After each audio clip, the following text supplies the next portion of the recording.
Le prévenu n'était pas le bon. Romain habitait une villa avec un grand jardin dans une ville balnéaire assez fréquentée, surtout l'été. Il l'avait savamment choisie car elle se trouvait à 10 minutes à peine de la plage. Mais ce qu'il ignorait, c'est que son voisin de droite était en fait un dealer de grande envergure. La police, après plusieurs mois d'enquête, en était arrivée à ce constat. Un soir d'automne, Romain s'était installé sur son canapé afin de terminer son roman policier. Chaque soir, il lisait. Une routine, mais aussi un remède afin de trouver le sommeil. Somnambule depuis sa tendre enfance, cet état lui posait parfois de drôles de problèmes.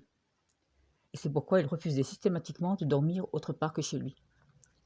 Sa plus grosse honte avait été de se retrouver dans le lit d'Antoine et d'Émilie, un couple d'amis qui l'avaient invité à rester couché après une soirée un peu arrosée. Donc, après avoir fini son livre, il partit se coucher. Mais au bout de 2 heures d'endormissement, il se leva, le regard vague et troublé, déambula dans la chambre, sortit par la porte du jardin et parcourut quelques mètres. Mais il n'en resta pas là. Il enjamba la petite clôture du voisin et se dirigea vers la villa de celui-ci. La porte donnant sur le jardin n'était pas fermée. Il entra, déambula à nouveau et se trouva dans la chambre à coucher.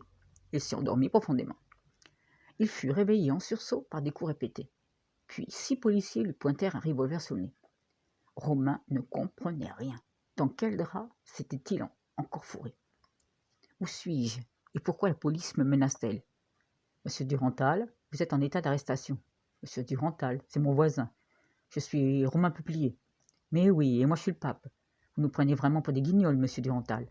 Mais je vous dis que je m'appelle Romain Peuplier.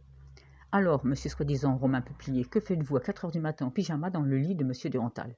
Je n'en sais rien. Laissez-moi vous expliquer, je suis somnambule. J'habite juste à côté. Cette nuit, j'ai dû avoir encore une crise. Cela faisait longtemps que cela ne m'était pas arrivé. C'est tout ce que vous avez trouvé. Soit vous êtes notre suspect, soit vous êtes son petit ami. Allez, embarquez-moi ça. Romain protesta, mais fut emmené malgré tout au commissariat.